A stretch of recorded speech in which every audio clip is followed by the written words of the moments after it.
Naiz irratian, bigarren kafea.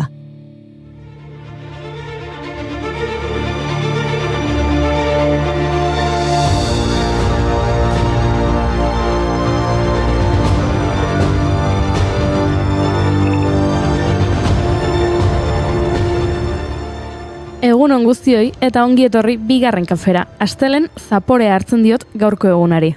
Kafe bat hartu beharko dut. Bale, baina gaurko aztiarekin, mesedez. Euskaldun askok eztarriak urratuta edukiko dituzte gaur. Bai, baina ez hotzarengatik, manifestazioetan oihu egiteagatik. Mundu osoko langileak mobilizatu ziren atzo. Maiatzaren lehenean, prezioen igoerari aurre egiteko neurri eske eta lan eskubideak indartzearen alde. Hiri askotan gainera, Palestinari elkartasuna adierazteko probestu dute, eguna.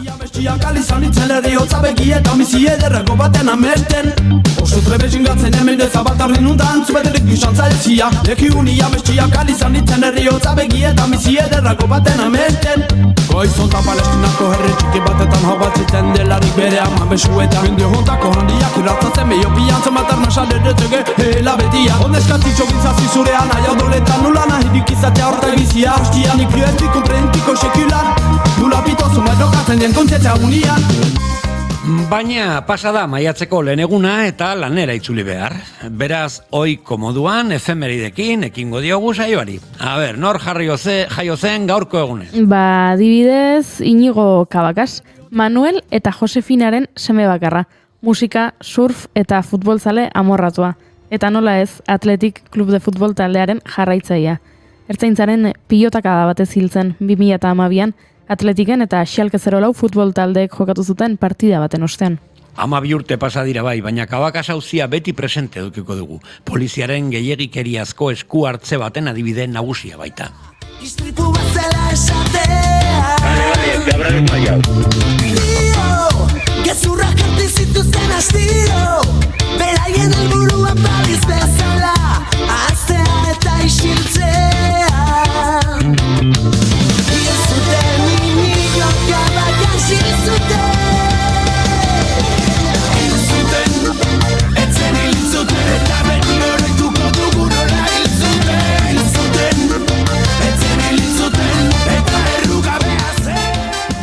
Historian luzaroan gogoratuko dugun emakume bat gaurko egunez jaio zen baita ere. Celeste Cairo, 1923ko maiatzaren 2an jaio zen. Celeste Cairo, Portugaleko diktaduraren aurkako estatu kolpea egin zuten militarren artean krabelinak banatu zituen portugaldar emakumea izan zen. Berari esker ezagutzen dugu gertakari hori krabelinen iraultza bezala. Keinu hori dela eta Kairori Celeste dos Cravos, krabelinen celeste esaten zioten. 1900 eta 89an Rosa Guerreiro Díaz poetak Celeste en Flor poema eskaini zion. Oiuri zure barnean, oiuri zure barnean, herriak du gehien agintzen,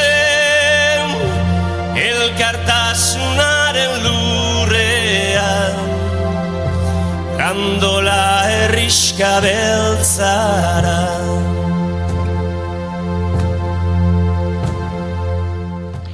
Historian garrantzia duen beste emakume bat, aipatuko dut nik.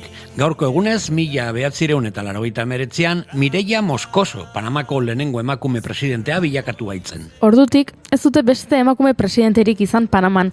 Eta ez da oso datu harrigarria une honetan soilik 14 estatuk baitute emakume bat estatu buru gisa.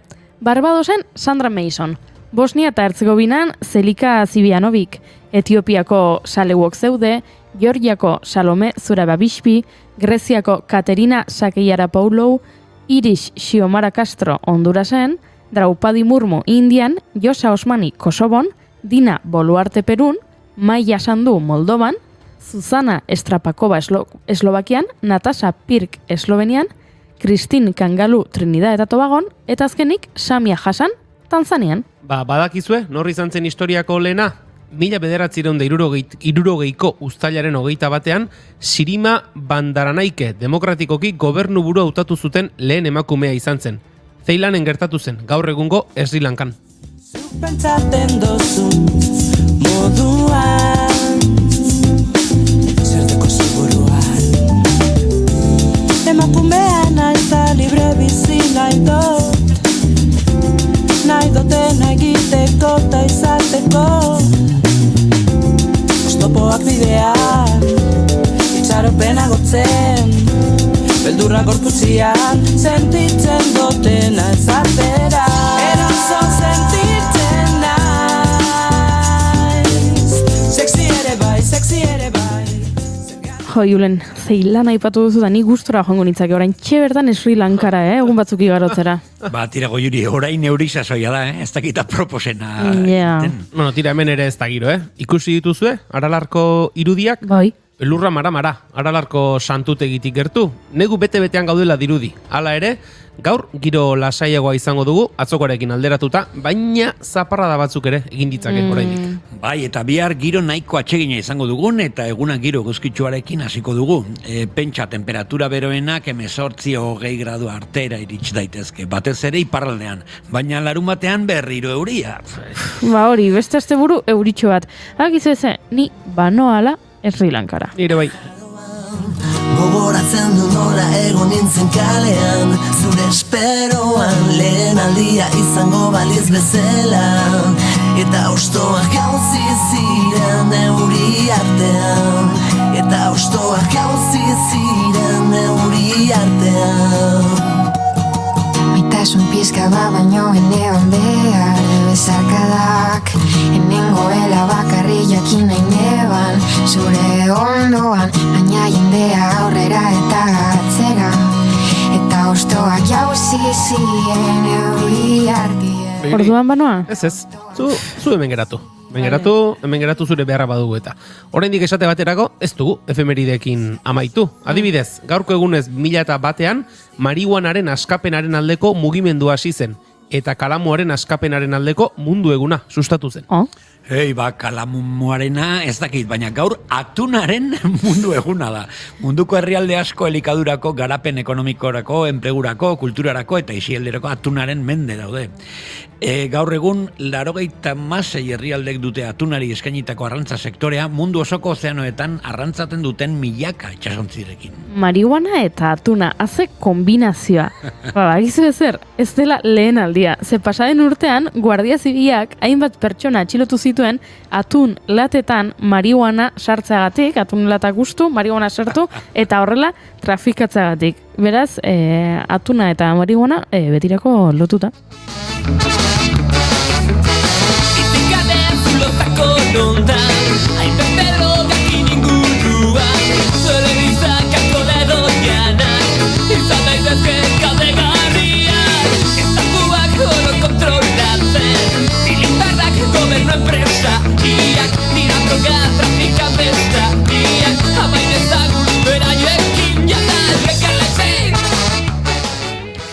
Zelako marmitako. Atxilotuak aipatu dituzunez, nik Alcatraz kartzela aipatu nahi dut. Gaurko egunez, 1946 sei presok ihes egin saiatu ziren Alcatraz uharteko kartzelatik, San Franciscoko kostaldearen parean dagoena, eta horrek Alcatrazko bataila ekarri zuen. 2 zaindari eta 3 preso hil ziren batailan, eta beste 11 zaindari eta preso bat zaurituta geratu ziren. Bizirik irauntzuten parte hartzailetako 2 iesean parte hartzeagatik exekutatu zituzten. Iesaldi hark ikusentzunezko lan mordoa inspiratu ditu. Brute Force, Birdman of Alcatraz, The Whole Shocking Story, Six Against the Rock, hori, pila bat. Walking through a party in the county jail. The prison band was there, they began to wail. The band was jumping and the joint began to swing. You should have heard this knocked out jailbird sing, let it rock. Everybody let it rock. Everybody in the whole cell block was dancing to the jailhouse rock. Spider Murphy played his tenor saxophone. Little Joe was blowing on the slide trombone. The drummer boy from Illinois would crash, boom, bang. The whole rhythm section was a purple gang. Let it rock. gu ez gaude preso, baina hemendik mugitu gabe egongo gara datozen 2 orduetan. Arkakusorekin hitz egingo dugu hegazkinetan gertatzen diren kontuetaz. Marcos Tedin gure Eusko-Argentinarrakin ere arituko gara aspaldiko partez.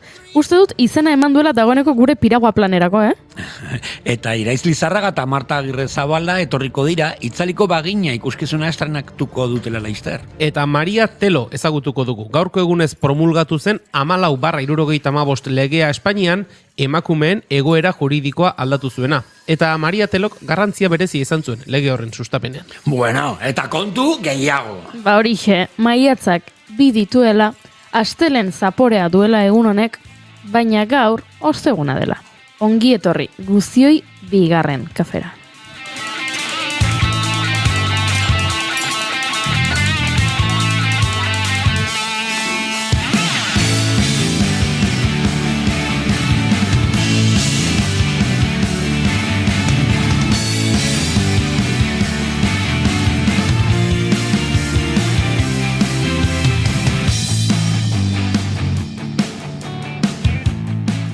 Zuekin, Julen Goikoetxea hor begoz egun, no? Aita zuei ere.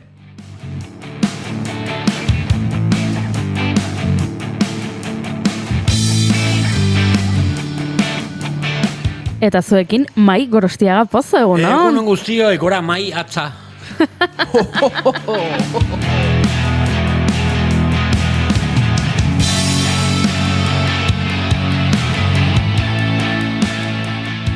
Eta ni goiuri ez izarandian hau zue. Atunontzi honetan kapitaina gaur, bi marinel hauekin. Ene bada. Marihuañel. Marihuañel.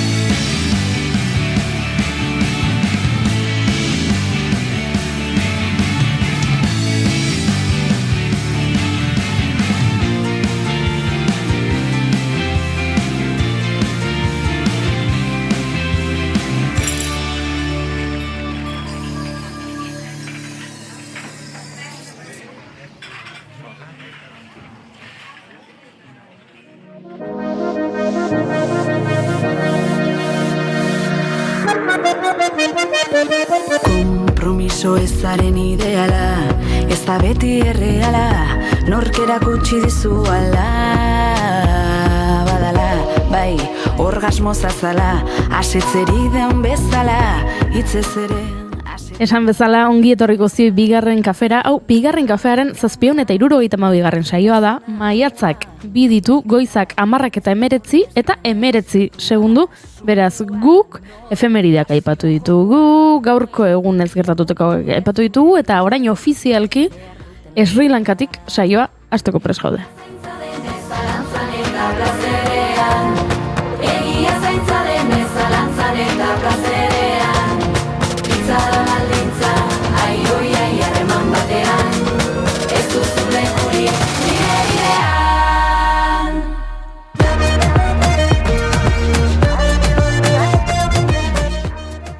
Julen, hasiko zarazu maite dutak elkar banatzen? Bai, hasiko naiz, uste dut dena hala ere, gure gaurko koreografiak txundituta utzi duela entzulegoa eta ikuslegoa ere, batik bat indiokerz, oraindik ez du gaurkoaren baloraziorik egin, ikuste dut oraindik asimilatu nahian ari dela, ze gaurkoa... Egunon gaztiak jarri du. Egunon gaztia, bai, baina hori koreografiaren aurretik jarri du, nik uste dut oraindik ere irensten ari dela, edo baloraziorako hitz egokiak aukeratu nahian edo ari dela, ze gaurkoa oso goi mailako izan da. Bueno, hori esan da gero, guztiz soberantzekoen komentari hori egin eta gero, nik maite dut bat eta maite dut ez bat uztartuko ditut. Uste dut beste noizbaitere esan izan dudala, maite dudala edo gustatzen zaidala urtebetetzeak edo antzeko ospakizun edo data seinalatuak gogo biziarekin maite dituen jendea.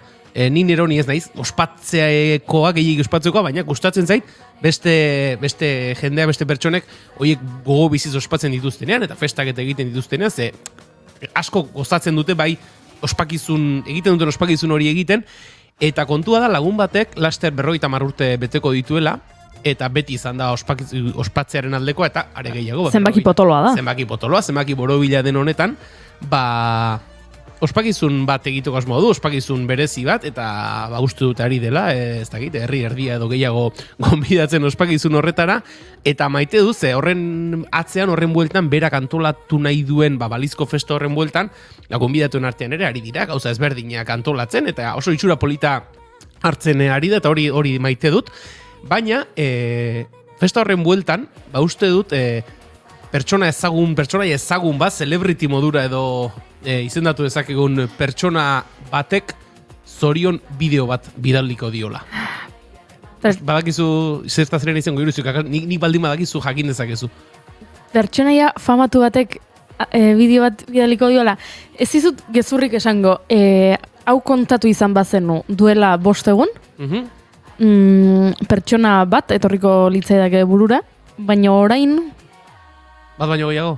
Beste bat etorri zait burura. Nik ez nuen honen berri, eta ez nekien, pertsonaia ezagun horrek, ia 100 euroren truke, zorion bideoak bidaltzen dituela. Pertsona hori L.S. da? Ez. Vale, ba. Ez horrek 100 euro. Eta jakin nuenean, harri eta zur geratu nintzen. Osea, zuk bere ez dakitu egun edo sare sozialen bidez badu formulario antzeko baterako lotura bat. Webgune berezi badago horretarako. Horretarako webgune berezi bat, ez dakit, niri kontatu didatena, kontatzen. Badakit, egin dutela, jaso dutela ja bueltan bideo hori, eta hori, pertsona horrei formulario horretan bidaltzen diozu testua edo nondik nora nahi duzun bideoa joatea, eta 100 euro, dela 50 euroren truke, bideo bat bidaltzen dizu, eta hori, esaten nahi baduzu, ez dut gehiegi maite, ez da gizem bat eskaera jasoko te dituen egia da, pertsona horri, pertsonaia horrek ilusio eta asko gustatzen baldin bazio, eta ilusio berez egite badio, aurrera, baina ez da gite, oso negozio bide. Galtzen du bere baloria, ez dakit. Nik uste du, oso politika, ez dakit, lortzia. Lortzea, berarekin harremanetan jartzea, bideo bat lortzea, baina... Eta berarekin, eta asko maite du zure lan, ez dakit zer, eta hori oso politia izango zen, oso, ez dakit, opari magikoa, baino horrela galtzen du bere baloria. Eta pentsatzen dut, ez dela bakarra izango, zuk esaten zu, eguneak baldin badu derrelako egiten dituztenak, hori, maite dute eta maite dut eza lotuta. Bere izen bera duen beste non baiten. Tira indiokorrek idatzi du, barkatu bezero batekin nengoen eta ezin izan dut ikusi, baina hau entzun da 14koa emango dizuet. Bihar ikusiko eta hasieratik berriro. Indiok ez dago ez ikusi beharrek, ja nota jarri diguzu eta ez dago. Eta gainera bezeroarekin baldin bazegoen, hori da, aitzaki perfektua. Hori da, lehentasunak. Tira Mai, zer maite duzuzuk edo zer ez duzu maite? Ze maite dut bai, beida, atzo izan nuen ensaio intensibo bat nire alegiko antzerkitaldearekin, intxurre antzerkitaldea, lehenengo aldiz obra osoa egiten genuen prozesu honetan, hilabete bat falta da estrenaldirako, eta izugarri maite dut, ikuskizunen prozesuaren azken txampa prozesu hauek, ez? Nola, atzore, pase osoa, baina 3 orduta piko. Karo, gelditu behar, da zara, ez dakizera, errepikatu, ez da ondo, errepikatu mesedez, ez dakizer, konfunditzen dira, eta esaten dezu, baina, iritsi, osoa indeu, behintzat, ez, goitz batean, eta nola ikasle bat, gehienak langilek dira, langileguna, aproposa, denok elkartzeko, eta nosaiatzeko, gainera hasi dira ja, lagun batzuen audioak iristen, beste lagun batzuen atretzoren bat usten digute horrarako, pixkanaka ja, bai alegian, eta bai, gure inguruan, hasi dira horri buruz, hauek ja azken txampan daudela, hoize, izugarri maite dut, sorkuntza prozesuen azken txampako momentuak edo prozesu hori, ez, azken bola da hori. Preditor bat, kafe ondarrak, jogurt, poteak. Anarik kafe ondarrak aipatu ditu eta kafe ondarrak miazkatzen ari den pertsona bat daukagu hementxe parean, ez dakit ezagutuko ote duzuen, irudietan agertzen da, ikusi duzuen orden, baina nik ez dut ezagutzen. Kaixo lagun? Kaixo. Egunon? Kaixo, lagun. Egia esan, nik ez dakit oso ondo zertan abilen hemen, gaur esan zidaten etorri beharri genuela, eta mendien buelta ematen ibiltzeko asmotan enbilen, baina iritsi naiz goizean ona, oetik erori, eta hasi naiz gauzak egiten, eta engainatu naute julen. Urrengorako badakizu, zuzenen mendira joan. Bai, nire, maite dut eza da, gure gonbidatu gustatzen zaiela, euren aurikularretan gauzak oso bajo entzutea. Eta nik laugarren aurikular hori pixkati gontzea beharko nuke goiuri, segun nahiko, hau, gauza txarra da, baina irratian gabiltzanok orokorrean volumen asko izaten dugu hemen gure aurikularretan, gauzak oso aurrean, oso presente entzuteko, eta ez dut maite, horrekin urteekin gure belarriak kaltetuko ditugula, baina tira, hori da nire maite dut eza. Baina maite duta badaukate, ez da oso originala, baina uste dut bai dela oso elkarbanatua eta maite dut Pepe Mujika. Maite dut Pepe Mujika bere ibilbide osoagatik. Pepe Mujika jartzen gaituelako askotan gure autoflagelazioen parean. Pepe Mujika inoiz terroristatzat jo zuten eta gaur egun eredu politikotzat gutxik eztabaidatzen dute. Eta horrek ere badu galtzaile eta irabazleen dikotomia eta tesiarekin alako lotura oso ederra. Baina bai, batez ere Pepe Mujika uste dut dela eredu bat eta eredu konstante bat. Pepe Mujika entzuten duzun bakoitzean, badago zerbait uzten dizula bizpairu egun horre, bueltaka ez. Pepe Mujika gaztelenean kontatu zuen, tumore bat zuela eta tumore txarxamarra zela, gero bere mediku pertsonalak esan du, oraindik ikerketa batzuk egiteko daudela, baina pazientea Mujika bera dela eta berak nahi zuela azaldu bere, prentxaurreko hortan, hau gertatzen zait eta ez dut diskutatuko eta akaso horrek ere psikologikoki alako pakea ematen du ez, hau gertatzen ari zait, jakizue. Eta lehenengo gauza egin nuena izan zen begiratzea zenbat urte zituen Pepe Mujikak. Xelebrea dirudi, baina ez da gauza bera, ez? Tumore bat 8 urteko hor batean, 25 gazte batean, 57ko heldu batean, edo 88ko pertsona, adineko batean, ez? Eta, halako poza eman zidan ikustea 88 urte zituela Pepe Mujikak, ze pentsatu nuen, bizitza gogorra batzutan, ederra beste batzutan, borrokalaria, paketsua denetarik izan du, baina tira, bere bizitza esperantzak ere urte batzuk gehiago emango ditu, ziurrenik gaixotasun edo arazoa medio ere urte batzuk emango dizkio, ez du minik, bizitza kalitate bat bermatu izango duen bora batean, eta horrek pixka bat lasaitu ninduen, eta horren jarri nintzen horre bilatzen bere agerpen publiko hori, ez nik prentxabarra edo hainbat egunkaritako notizia hori ikusi nuen. Duela gutxi izan genuen Pepe Mujikaren berri, zorion duzuelako ezker abertzalearen emaitza legebiltzarreko hauteskunde horietan, Peio Otxandianoren emaitza, eta pentsatu nuen, Pepe Mujika xaharra dago, baina burua argi dauka, eta badago, ez, gertatzen ari den ororen pendiente, eta batez ere geratu nintzen hor bueltaka bere esaldi horrekin, ez, askatasun bakarra buruan dago eta borondatea du izena. Eta danba egin zidan buruan, eta hor daramat bueltaka,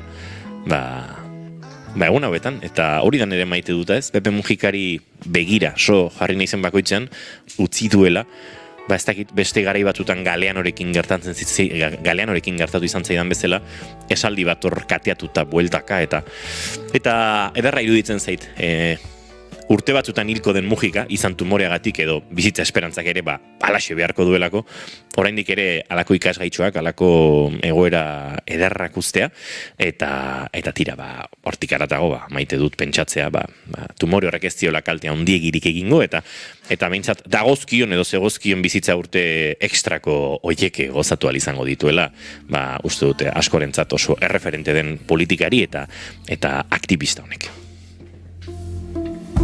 Biltzen ditu nire esku aurrak Poltsiko txikienean ere Kabitzen diren horietakoak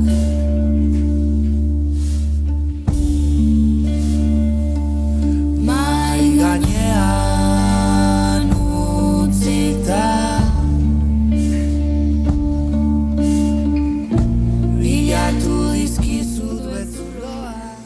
Nik banoen horrelako maite dut literario filosofiko bat, baina nola inorena asko gustatu zaidan, baita zuenak ere, esan dut, Jasta, sakontasunean gehiegi murgildu gabe, biharko utziko dut hori, eta gaur... Eta Burger Kingeko patatak.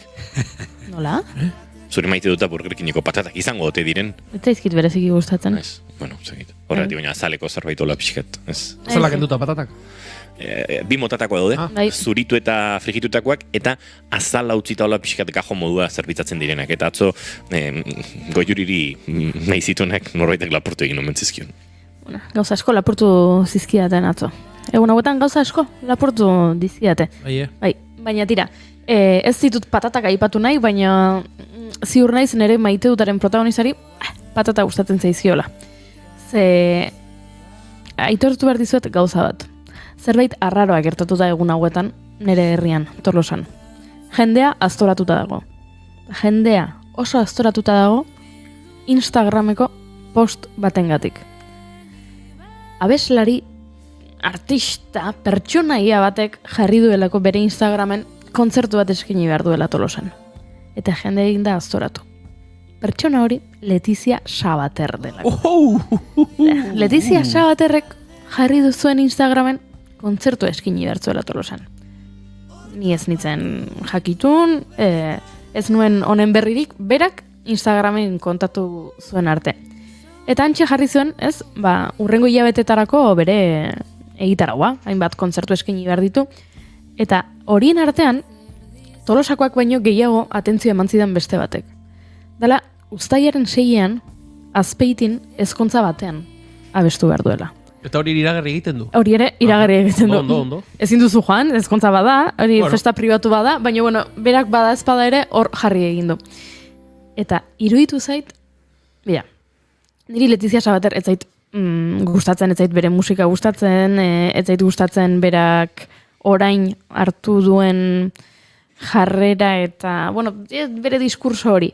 Baina, hain bitxia iruditu zait, Azpeitian egotea bikote bat, esan duena. Ezkondu ingo gara.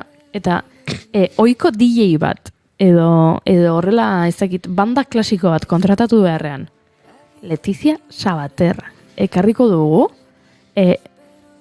Gorra daga asuntoa, baina txaloak bikote horrentzat. Txaloak originalak izateagatik behintzat, eta beraien ezkontza festa kix batean bihurtzeagatik. Ez? Festa kiston garesti izango da, Letizia Sabater etorriko baldima da. Eta kiston gogorra. Bai, gogorra ere bai. Bai. Horiek nire maite dutak, eta musika jarriko dut, ze bestela pertsonaia hauek txisteak egiten jarraituko dute. Eta musika. Mentira ez dakitzen baden bora dara madanen ben ez da inorreturriko da eseri zaitez ez dakitzen baden bora dara madanen ben ez da inorreturriko da eseri zaitez ez dakitzen baden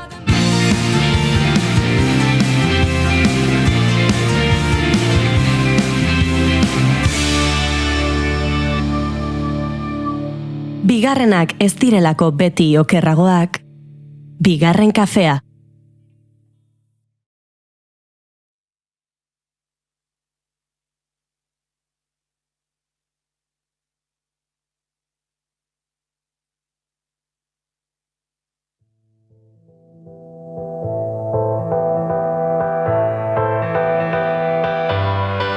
Ora begira jarri naiz batean lainoen formartean galdu dut erlojuan jartzen dugun zamat hain txikian naizela hartutan egeak behin gozaztuta aztu dut arazoak guk elikatzen ditugu ta egan hasi naiz batean egan hortzi mugaren magalean egan hasi naiz batean Aipatu dugu lehenago, herri lankara joan nahi dugula, hemen asteburuan euria egingo duela, eta han ere euri sasoia dela, baina gukara joan nahi dugula, ze aralarko irudiak ikusi ditugula, eta elurra mara ari zuela, eta Ez, hemen ez dela giro eta bagoa zela. Eta orduan pentsatu dugu, hegazkin bat hartu behar dugula. Eta orduan pentsatu dugu, agian, hegazkin bat hartzea, ez dela gauzarik, ez dakit, lasaigarriena guretzat, ze ikusi dugu, Arkakusok hitz egin nahi digula, hegazkinetan gertatzen diren gauzetaz. Eta pentsatu dut, ez digula kontatuko, ze ondo eta ze eroso hegazkinetan, eta ze janari goxoa, eta ze une politak eta lasaiak bizitzen diren hegazkinetan, baizik eta guztiz kontrakoa. Hori da, uste dudana, baina, bueno, Arkakusok beti harritu egiten gaitu, beraz. Egunon, Arkakuso? Kaixo, egunon, zer moduz? Ondotazu? Ongi. Bueno, a ber, zer nahi duzu esatea, eta nik uste dut hemen Iñigok ere nirekin bate egingo duela, hegazkinetan eroso egotea bat 90 gora, edo inkluso bat 80 gora neurtuta, bueno, hegazkinetan, autobusetan eta edo zeinetan. Orduan, pues ez da gutxi gorako altuen diskriminazioa. Bai, hori, tal cual. Aurrekoan aipatu nuenez, gertakari bat nola hegazkin batek bueltatu behar izan zuen, nola da, airean zegoela, ez uste biologiko batengatik, edo arrisku biologiko batengatik, eta airean jarraitu genuenez, pues, edo geratu ginenez, airean jarraituko dugu aste honetan ere, eta, bueno, zuek ezagutzen duzue, zuek Twitch ezagutzen duzue. Arkakuso mesedez. Historiako lehen euskal irratsaioa Twitchen bigarren kafea izan zen Arkakuso. Twitchen kamisetak dauzkagu. Hori da. Eta, oraintxe bertan ere, Twitchen ikusten ari gaituzte. Bai. Beraz, Twitchen gaude. Eta zuei sonatzen dizue badagoela olako laguntalde bat, ondarrutarra, ematen dituela sumo lehiaketak zuzenean, komentatzen dituztela. Bai, batzutan jartzen duzula eta ez dakizula pikoizketa den edo ez. Ze hain azkar eta hain intentxoari dira ondarrutarrez esaten duzula etxein. Zati hau japoniarrezago, ez ondarrutarrez da.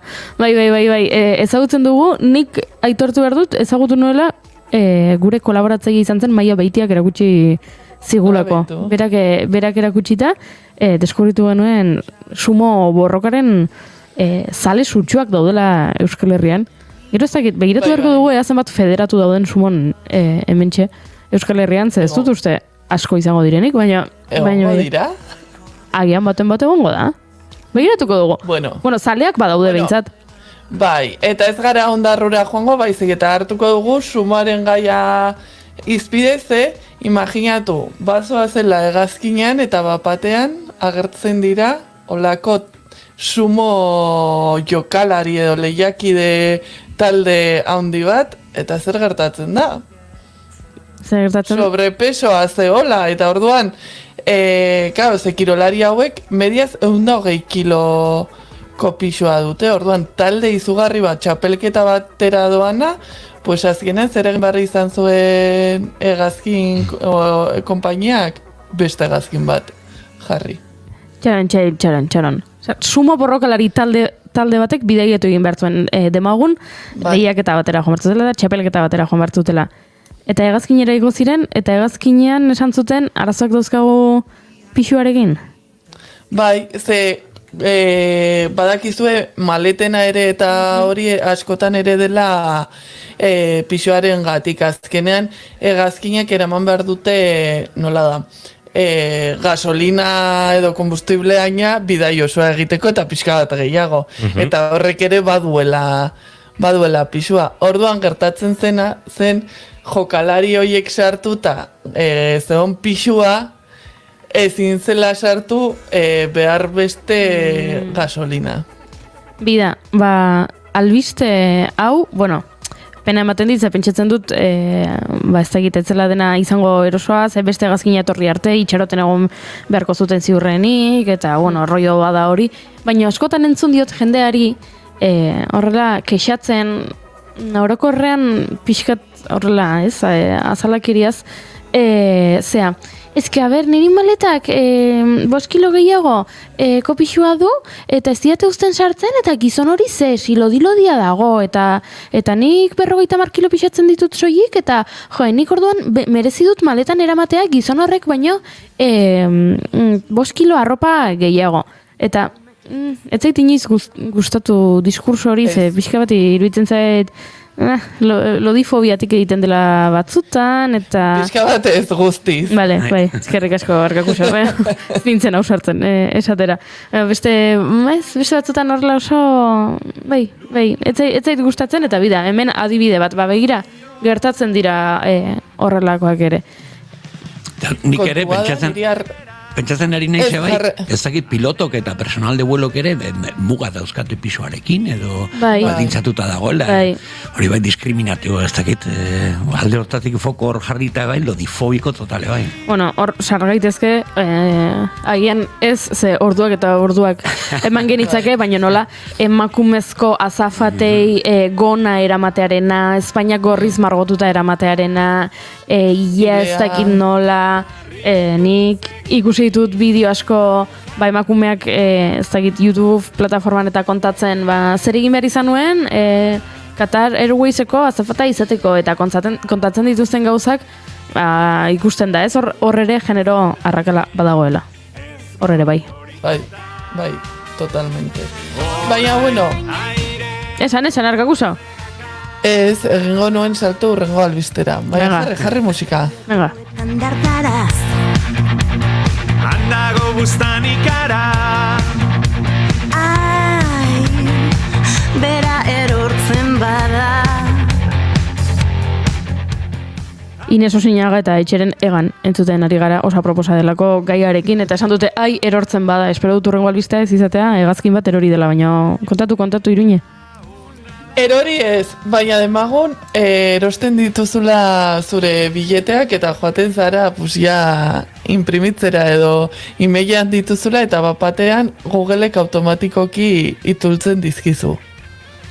Eta hori da, pasatu zitzaiona isa plataformako erabiltzaile bati, joan berzuela Madriletik Hamburgora eta bapatean bere biletek jartzen zuten irteera lekua zela enojado, aserre, eta elmuga jamon. A ber, ez dut txain, ez dut ulertzen. Nondik nora, egin bertzen bidaia? Madriletik Hamburgora. Claro, mat, aserre, eta Hamburgoko zeak. Bai. Eta orduan... Jamon. Txen. Tardun kontua da, berak erosi zituela bide zeatiketak egan egiteko, eta bueno, bere aeroportua joatekoa eta etortzekoa, ez direla asistitzen. Hori baino lehen, kontua da, suposatzen dut, pertsona honek izango duela Gmailen nolabait aktibatua itzultzei automatikoa, itzultzeko emailak lan egingo duelako hizkuntzez berdinetan eta itzuli zizkion ere pileteen mezu guztiak. Eta sarrera, ertera eta helmuga ere. Eta egan egin ahal izan zuen? Bai. Hori nik uste dut konturatu zela hasieran eta gero bai. Ikusten da partekatu zuela egazineko argazki bat eta gero ya iristean Hamburgora jarri zuen. Ya llegamos a jamón por si andaban con el pendiente. Bueno, behintzat egin zuen bidaia, behintzat aizu, ez dago gaizki, gero izena gaizki jartzen baduzu eta horrela batzutan jendea oso urduri jartzen da, eman erabizena gaizki datzi dut eta aldatzea oso garestia izaten da, izena aldatzea eta horrelakoak ez egita erolini batzutan eta aldatu nahi duzu eta oso garestia da, hemen begira, aeroportuak aldatu zizkioten. Adibidez, niri hasieran pasatzen nuen oso gaizki ze jartzen zuen Irune, ez Iruñe. Eta pasatzen nuen oso gaizki pentsatzen gaizki jarria nuela eta ez da teklatu anglosajoian ez dagoelako. Einerik. Baina, bueno.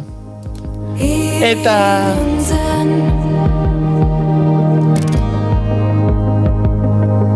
Am I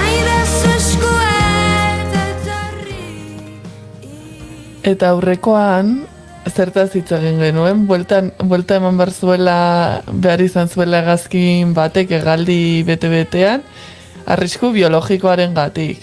Pertsona batek segulako beherakoa izan zuelako eta antzegoelako komuna guztiz, komuna eta komuna etzena, dena zikindu zuelako, ezta? Hori da. Hegaldi honetan ez zen arrisku biologikorik egon, baina Tenerifetik Londresko Gatwickera norabidea hartu behar zuen hegaldi batean, atzerapenekin hartu zuen aireak, eta, ja airean zeudela, bidaiarietako batek ezin izan zuen aguantatu, eta ezin izan zuen aguantatu, edo nahita ez dakigu hori ez dugu jakinen, baina nola da, atzerapen ugari eta gero, bidaiarietako batek kaka egin zuen zoruan. Niri gauza hauek pena ematen didate, ze viralizatu egiten dira. Eta viralizatu egiten dira, eta batzuetan viralizatzen dira pertsona horren argazkirik gabe, edo pertsona horren izena bizenik gabe, edo pertsona horri buruzko daturik gabe, baina besteetan datuak agertzen dira. Eta pentsatzen dut, ez duela inork hori nahi, ez? Ez duzula, zuri gertatzen balin bazaizu, horrelako istripu biologiko bat, esango dugu, gertatzen bazaizu, ez duzula nahi mundu mailan birala izatea, eta jendea hartzea zuk zure hegazkinean horrelako arazo bat izan duzula, hegazkinean aeroportuan edo dena delakoan, ezta? Hori da, eta gainera langile bezala ez, zuk ez duzula kabinako auxiliarrek beste batzuetan azafat eta bezala ezagunak direnak ez duzula errurik atzerapenengatik, askotan da eguraldiarengatik, hegazkin beraren arazoengatik, X. Eta azkenean zuzara langile bezala jaten duena nolabait esatearren marroi hori. Bai. Nik beste albiste badaukat, ezagitzuk kontatu behartzen nuen Iruñe, baina Bienako aeroportuarekin zerikusia duen zerbait badaukazu zure zerrendan? Esango nuke ez. Bale, eske triste jarri naiz, ze deskubritu dut gezurra dela, duela aste batzuk interneten, Twitterren irakurri nuen albiste bat. Eta pena eman dit jakitak gezurra dela, ze albisteak sekulako grazia egin zidan. Zen argazki bat, Bienako aeroportukoa, Salzburgoko aeroportukoa uste dut, eta zen horrela erakusmai bat, eta antza denez, albisteak esaten zuen, jarri dutela, han Salzburgoko aeroportuan horrelako maitxo bat laguntzeko Australiara bidaiatu nahi duen jendeari, eta jendea erratuta joaten dela Australiara joan beharrean.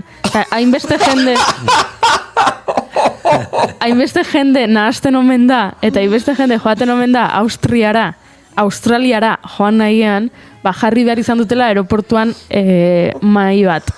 Segurako grazia egin zidan albisteak, baina orain, zu hegazkinetako kontuak esaten ari zinela begiratu dut, ze jakin nahi nuen txeintzea aeroportu zen, edo nolatan, eta ikusi dut, esan dutela, gezurra zela albiste hori, baina jasotzen dutela jendea, nahaztuta. Ez dutela mairik jarri, horrela, jendeari laguntza emateko, baino gertatzen dela, eta urtean, ez dakit zenbat, jartzen, baino hainbat pertsona iristen omen dira Australiara joan nahian. Egunen batean preskribatuko du gai honek, baina Budapest eta Bukarest nahaztu zituzten atletik zale batzuk ere, nahiko historiko izan zen hau, Euskaldunen historiako pasarte ilun horietako bat. Orduan, Innsbrucken kangurorik ez?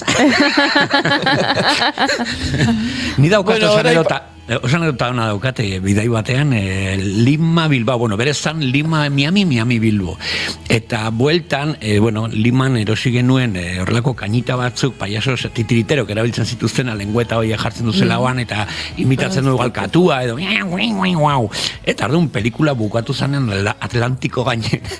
Hasi ginen lagunak eta biok, eta kriston movida gertatu zen, argi gorrik agertu ziren, ez dakite, tripulazio osoa horti bueltaka behidatzen, eta azkenean, atera eta goizan gara barkatu, baina kriston movida Lima Bilbo bide batean. Ausartu zineten esatera zuek izan zinetela. Ez que ja egora oso larria.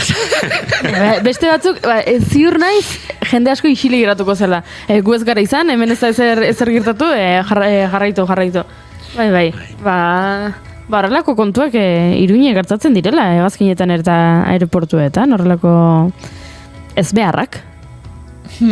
Badugu azkeneko albisterako denbora. Bai. Egira, animaliekin ere dauka zer ikusia, ze oraindik ez dut ulertzen, nola garraiatzen dituzten animaliak karga hegazkinetan, badakizue badaudela hegazkin ezberdinak, alde batetik gu pertsonak joaten garen hegazkin horiek, bidaiarien hegazkinak uste dut deitzen zaiela, eta gero karga hegazkinak eramaten direla denetarik. Ez? Alde batetik bestera garraiatzeko gauzak. Eta gauza bezala daude klasifikatuak antza denez animaliak. Bai. Eta ze pasatu zen Belgikatik New Yorkerako karga hegazkin hauetako baten hegaldi batean, bazera matela zaldi bat eta eskapatu zela eramaten zuten kaiolatik. Zaldi, betxitzen ari nintzen azteko. Zaldiek ere bere pixua badute, gero lehen sumo borrokolariak aipatu ditu, baina zaldiek ere badute. Ez dut inoiz pentsatu hegazkin batean egonda agian zaldi badago hemen bodegan. Eta zaldiek ies egin zuen eta zer gertatu zen, harrapatu zuten? Kontua da, aterrizatzera joan zirenean,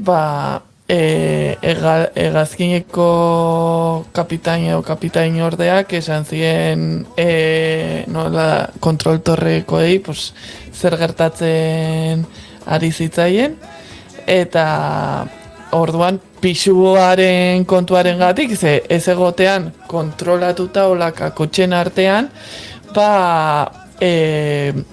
hegazkinak 20 tonelada kombustible Atlantikora bota behar izan zituen. Aterrizajea egin alizateko zenbat tona? 20 uste dut esan duela. 20. Eta gero arazoa da, aldaketa klimatikoa sortzen du zure plastikozko pajitak. Eta gero daude, hegazkinak, 20 tona gasolina uretara botatzen. Hala. Zer? Horintxen izpentsatzen.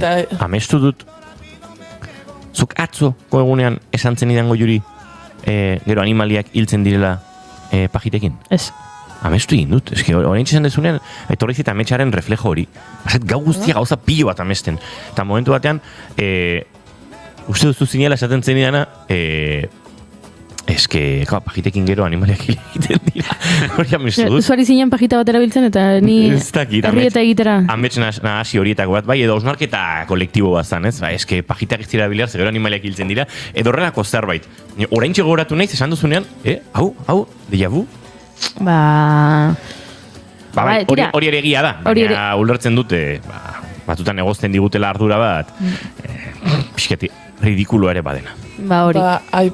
Aipatu behar dut oso amaiera triste izan zuela, gertakari honek, ze ez zuten zaldiaren gaineko kontrolik izatea lortu, eta azkenean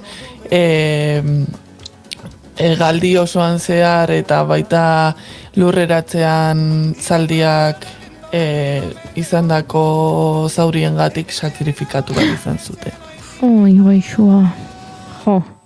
Eta ni hemen bolare entzuten, zoi jarri nahi nizuen, gipsikinen bolare nahi blu, dipinto di blu. Zegoa egan egiten dugula. En plan, zegoa egan, ba ez da oso guai, baina bueno, abestia entzun egingo dugu, ez? Bai. Eta Arkakuso, agurtu egin behar zaitugu. Nik inoteri batzutan kantaturen abesti hau. Baina bertsio originala. Hola, Domenico... Bai, mengutxi. Nola? Mengutxi. Ez. Orden gutxi, minutu gutxi, emabietarako. Ara, aio, agur Arkakuso, gu bagoa zegan.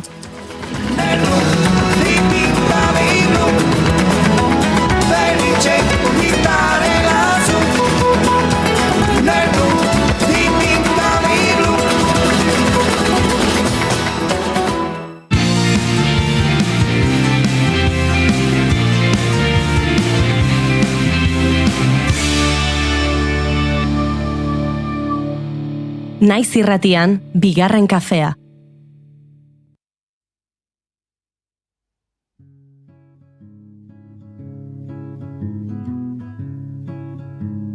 Mendilero bat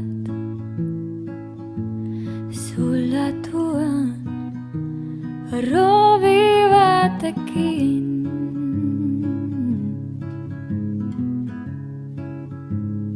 makroproiektu baten amuan gezurra zintzilik.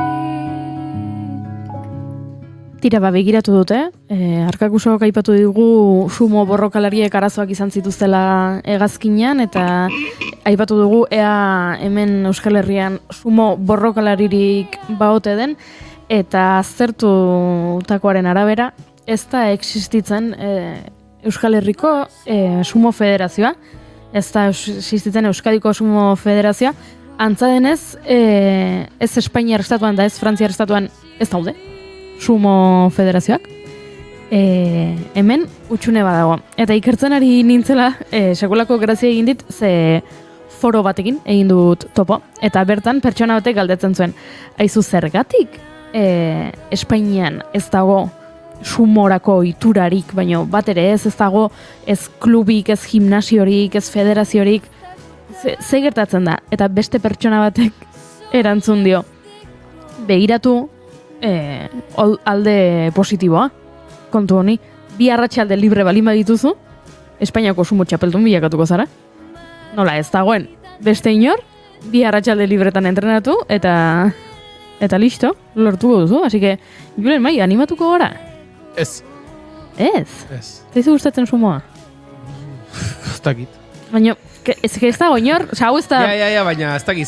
Pirauan ibiliko, kaiaken hasiko naiz, eta maialen txorrauten maiara iritsi arte, komeriak, baina... Ez aportatzen dio nire bizitzari Espainiako sumo txapeldunaren titulo izateak.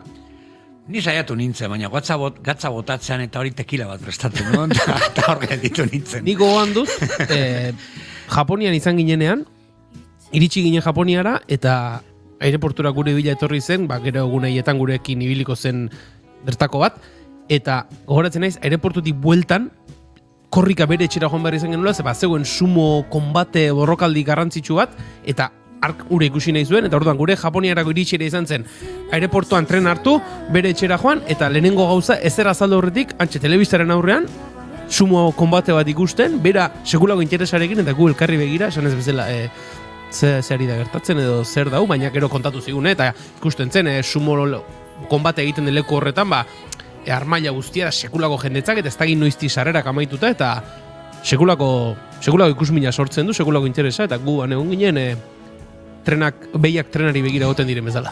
Mugimendu bat omen dago, sumoaren aldekoa. Mugimendu buenetan, oi hartzun handikoa. Ze badago mutil bat, kamiseta bat egin duena, enkargatu duena, berarentzat, kamiseta beltza da, eta jartzen du Sumoko Euskal Federazioaren alde. Bueno, beti dago, numaitetik hasi behar da. Segulako mugimendua daukagu mutil bat, Sumoko Euskal Federazioaren aldekoa, kamiseta bere buruari egin behar izan dio, mugimenduko kide bakarra delako. Orain agian jendeak entzuko du bigarren kafea eta batu egingo da mugimendura, baina momentuz, hauxe da, gure egoera, Sumoaren egoera Euskal Herrian, beraz, aizu, animatzen balin bazarete, esan bezala, utxunea dagoela hemen, eta sumo borrokan hasi behar dugula. Guk suku deitu behar digu. ezta? Mikrofonoa itzaliko izute.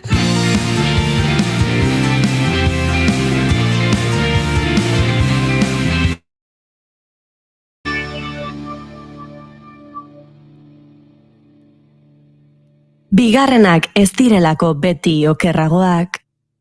Bigarren kafea. Eta horrela, goizeko 11 iritsi zaizkigu, eta naiz irratiko estudio zentraletara joan behar gara, azken ordua ezagutzera, Egoi Belategirekin. Egunon, Egoi?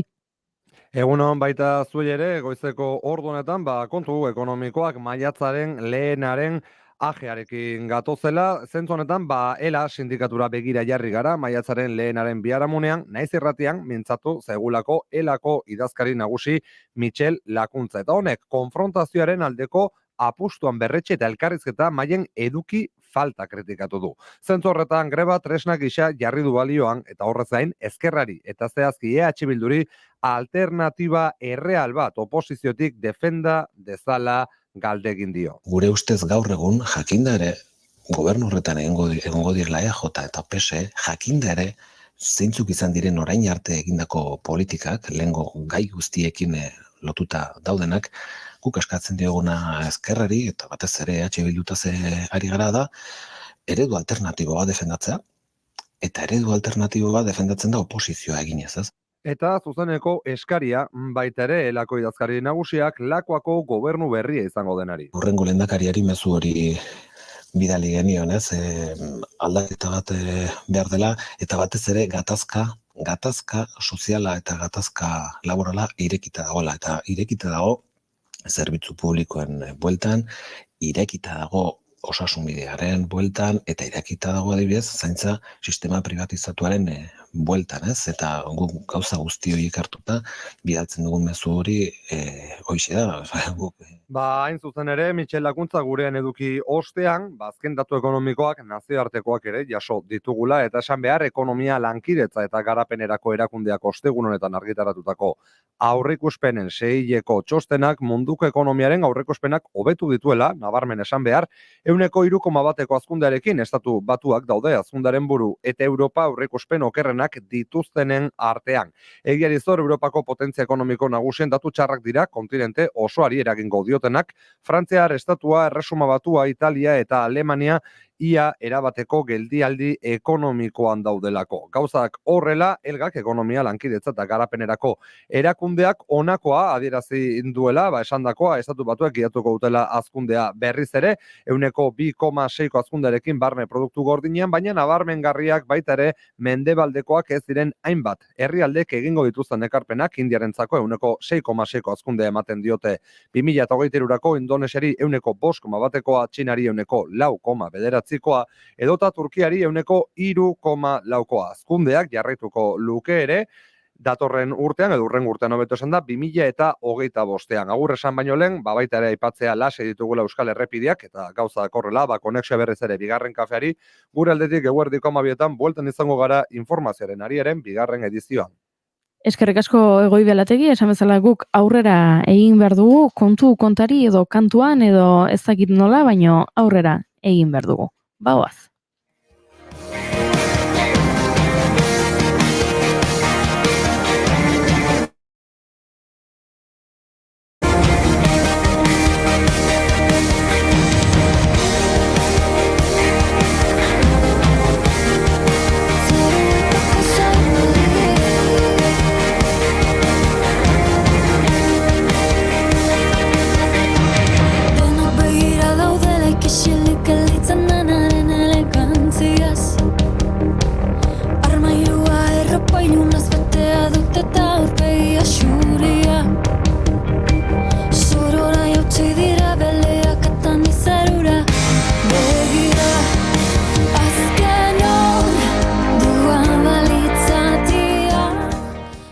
Ametxar Zaiusek bertsoa jarri zizkion migrazio krisiari. Maialen Lujanbiok bertsoa jarri zizkion gorputz ez bitarrei. Andoni Egainak bertsoak jarri zizkion eriotzari, eta Beñat Gaztelumendik Nabalkarneroko presoei. Alaia Martinek bertsoa jarri zizkion amatasunari, eta bertsoa jarri zizkion ez amatasunari.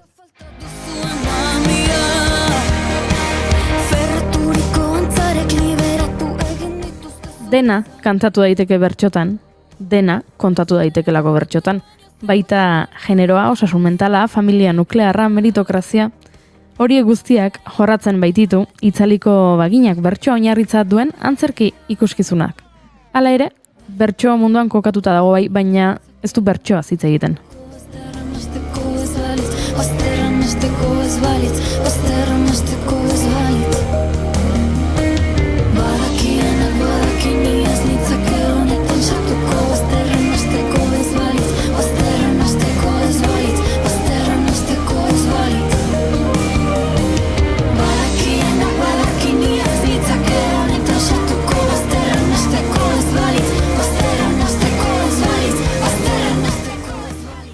Eta herrimekin, oinekin eta potoekin galtzen hasi aurretik, Iraitz Lizarraga zuzendaria hemen dugu jada, eta baita Marta Agirrezabala lankuko arduraduna ere, baina gauza berezi bat egingo dugu gaurkoan. Bigarren kafean egunero maite dutak eskatuz hasten dugu saioa. Beraz, gauzatxo bat egingo dugu. Iraitz Lizarragari eta Martari beraien maite dutak eskatuko dizkiogu, kontatuko dizkigute maite dutak, eta bideodeiaren beste aldean daukagun Markos Tedinekin konektatuko dugu, gauza bat kontatu behar digulako, eta gero itzuliko gara, bertxora edo ez bertxora, ez dakit bertxoan oinarrituta dago, baina bertxorik ez dago, ez du bertxoa hitz egiten eta bertxoak badaude, hori guztia kontatu behar baitigute. Egunon, Iraitz eta Marta? Egunon. Egunon. Kontatu mesedez bakoitzak zer maite duen. Izan daiteke, maite dut, 180 kakaoa duen txokolatea, edo izan daiteke nere izeba rosik udaretan Murtziako herrixka batean ematen zizkidan besarkadak, izan daiteke oso azalekoa edo izan daiteke oso sakona. Maite dut mendira joatea. Nik egun eguzkitsu bat, gaur bezalakoa, nik hemendik sentitzen dudana eta gaur goizean sentitzen nuena.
Eguzki atera da zutaz galdetzen dio Olaia Intziartek, eta hemen gertatzen da zerbait oso bitxia bigarren kafean, Markos Tedin Uribururekin konektatzen dugun bakoitzean, eguzkia ateratzen dela gurean, ze berez gaur, odeiak, lainoak, euriak, zaparradak eta dena izan behar genituen, eta ez bapatean eguzkitsu dago. Eta nik uste dut dela Markos Tedin beste aldean dugulako. Egunon, Markos, zer moduz? Egunon, zelan, ze zaldi hona, hemen txebe bai Bilbon ikusten dut eliotik eguzkia, beraz gaur pozik, ezin hobeta. Beti ekartzen diguzu eguzkia, Markos, naiz eta batzuetan lantzen ditugun gaiek ez duten eguzkiaren beharrik edo, agian eguzkiaren beharra badute, baina ez dira oso gai alaiak, oso gai eguzkitsuak, eta uste dut gaurkoan ere horixe izango dugula, ze okerrez banaiz Gernikan izan zara. Bai, hori da, Gernikara joan nintzen barikuen, eta izan ere Gernikan barikoen euria egin zuen, beraz, horre zen eguzkirik egon. Eta, nik joan nintzen berez, nik dakizuenez, berria egunkarian egiten dut lan, eta tokatu zitzaidan barikoen hori Gernikako bombardaketaren omenaliaren inguruko reportaje o kronika bat egitea. Eta, azkenean nik daukadan ikuspuntua da atzerritar baten ikuspuntua, eta nik uste hortik interesgarri izan zela nik ikusi nuena. zer pentsatzen du Argentinar batek Gernika bisitatzen duenean, horrelako egun batean eta ikusten duenean herri baten mina?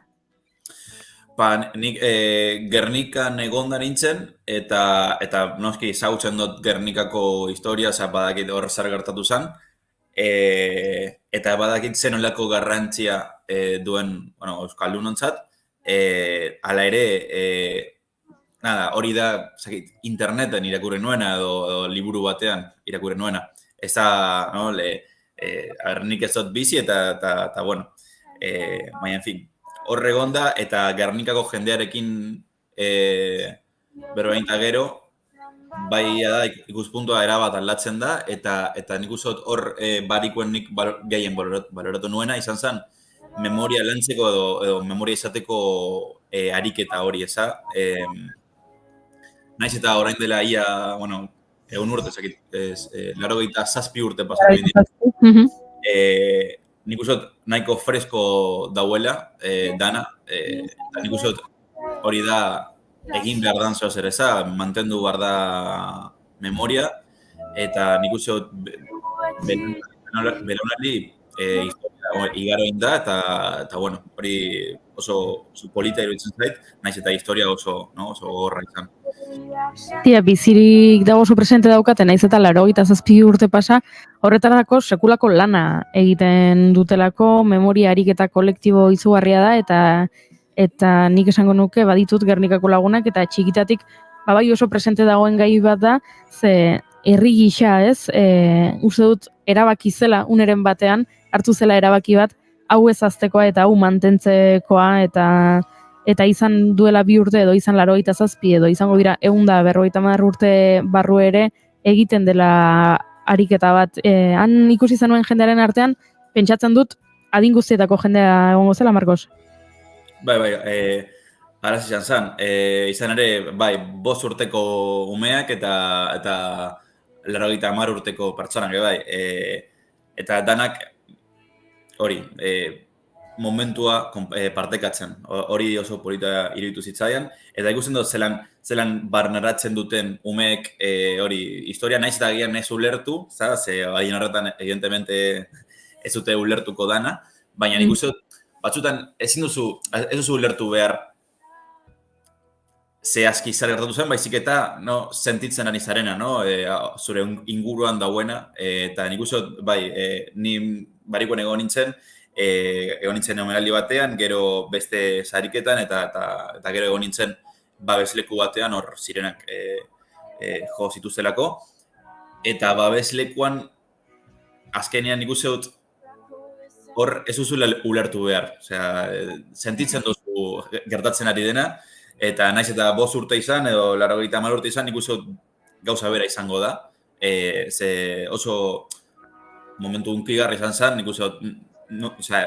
edo nork nabaritu dezakela oso momentu unkigarri izan zela, eta bai, orduan, kanpotarra izan da, bez, naiz eta agian historia guztia ez jakin, edo ez ezagut,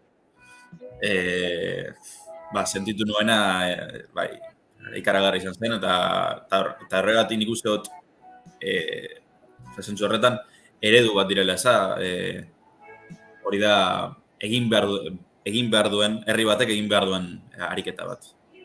Herri batek egin behar duen ariketa dela diozu, esango zenuke Argentina badela bere memoriarekiko ariketa hori egiten ari den herri bat?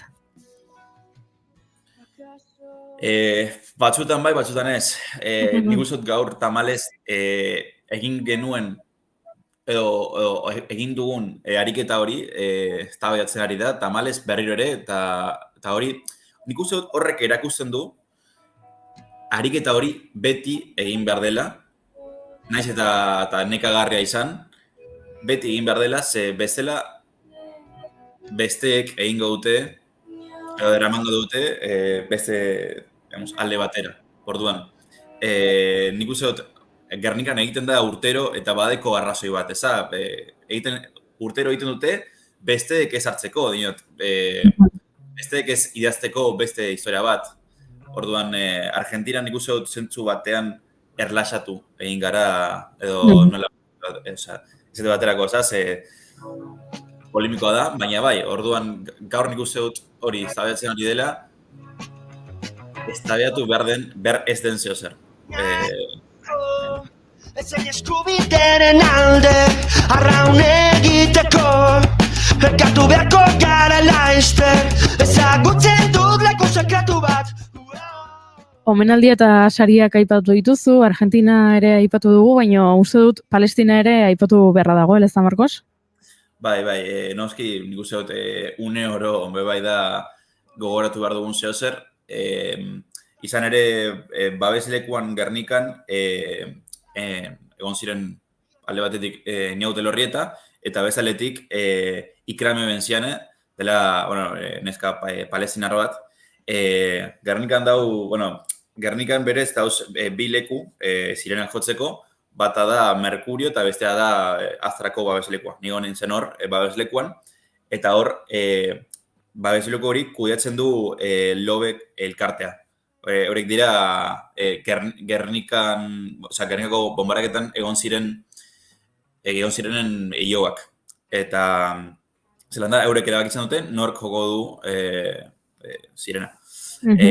Orduan barikoan egon ziren Niaute Lorrieta eta Ikrame Benziane, guke eurekaz egin genuen berroa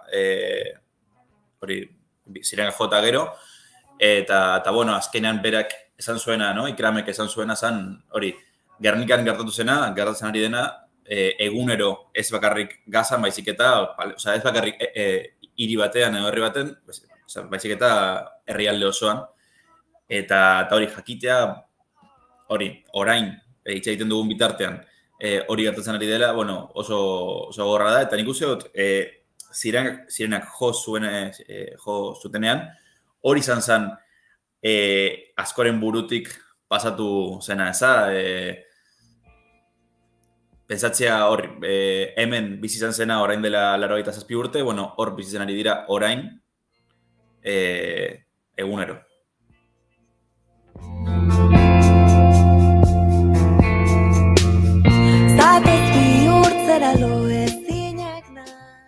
Eta begira nolakoa dan patua, bizitza, mundua, ez dakit zeitzerabili, baina gaur maiatzaren 2 da, eta maiatzaren 2 bai lotzen gaituela gertakari argentinar batekin, bombardaketa batekin, eta horrela lotzen ditugula Gernika, Argentina eta gaurko eguna.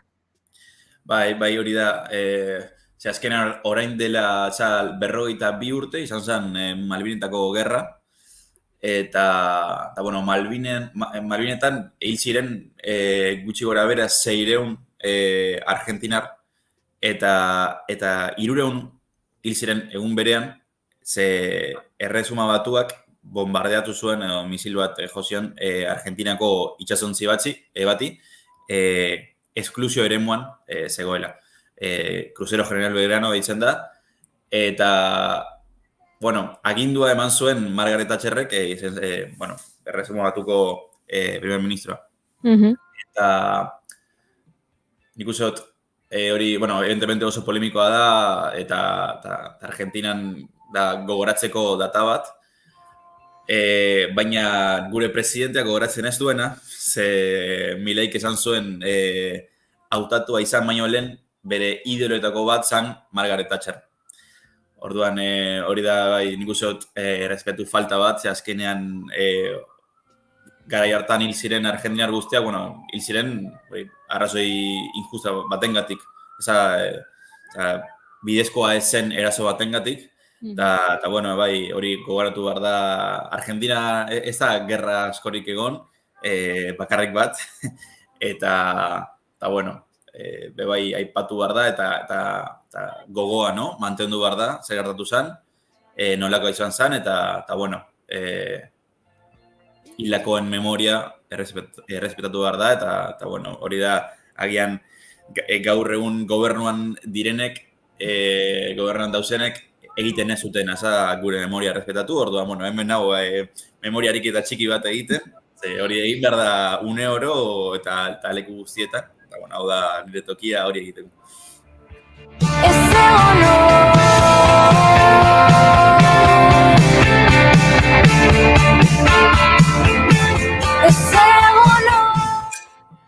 agurtu egin behar zaitugu, Marcos, baina goza bat esan nahi nizuke, agur esan aurretik.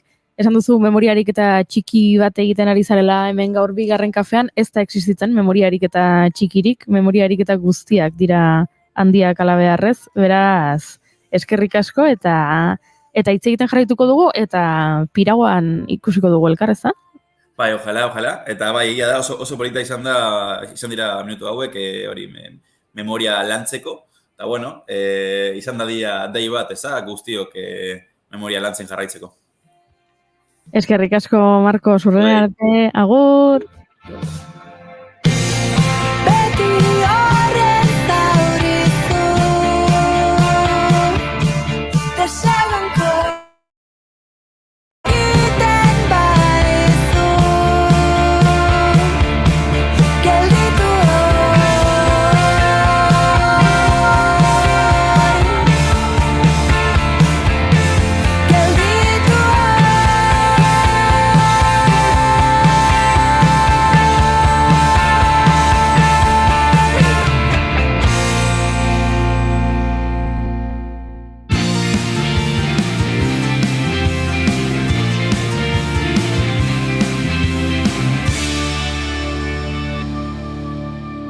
Emaiozu bigarren aukera bat egunari.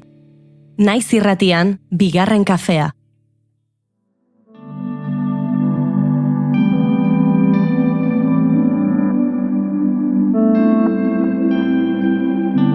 Egoak kantu zenborutxetan, sustraiaren trazaoan, ostorizko erreka bat, Aritu gara Marcos Tedin Uriburu argentiniarrarekin Gernikaz, aritu gara Argentinaz, Malvinetako gerraz, eta oroar aritu gara memoriaz eta kolektioaz, eta ari horri tiraka jarraitu behar dugu, ze kolektioaren aldeko aldarrikapen bat egiten duen lan bat, aurkeztu nahi dizugu.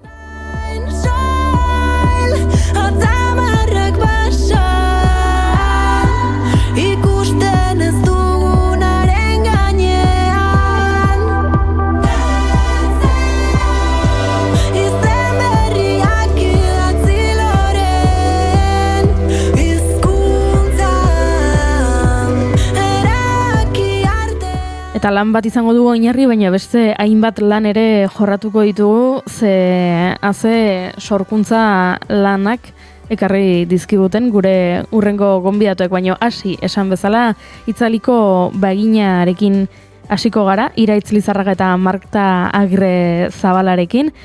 Horixe da ez da, kolektiboaren aldeko aldarrikapen bat, horrela labur bildu daiteke, naiz eta labur biltzea oso zaila den.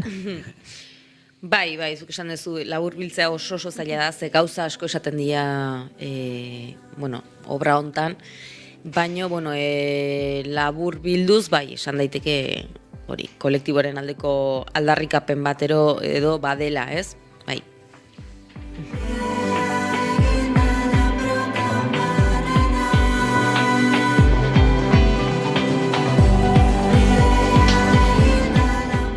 Iraitz Lizarragak zuzendu, Lankuk ekoitzi, hemen beste behin bagatoz, Lankuren eskutik forma emandako lan batekin. Zer da itzaliko bagina Lankurentzat, Martarentzat? Martarentzat baina gehiago, nek aurpegia edo agotxa jarriko dudan arren, Lankurentzat, ezta? Lankuk bide ematen die bertsoa oinarritzat duen sortzaile berriei, sortzaile konsagratuei, bertsoa oinarritzat izan behar du, hori bai, baina bertsotik urruti iritsi daiteke. Zuk lehen esan duzun bezala, izugarrizko ibilbidea egin daiteke, bai gai kolektiboak ateratzeko, individualetik kolektiborakoa, gai sozialak, asko abarkatzen duen eremua da, ez? Eta gure helburuetako bada, esan bezala sortzaileei bide ematea, horretarako baliabide bat izatea, eta bertsoa beste modu batez ez dakit, zirkuito batzuetara iritsiko ez litzateken, zirkuitoetara iristea. Edo jendearen gana ere, hartzailearen gana ez, hau da, naiz da oso bertsozalea ez izan, horrelako apustuekin, bai iristen gara, zeharka beste hartzaile baten gana, eta jende asko esan digu horrelako bidea eginez, bertsora iritsi dela, eta guretzako hori da pozgarria.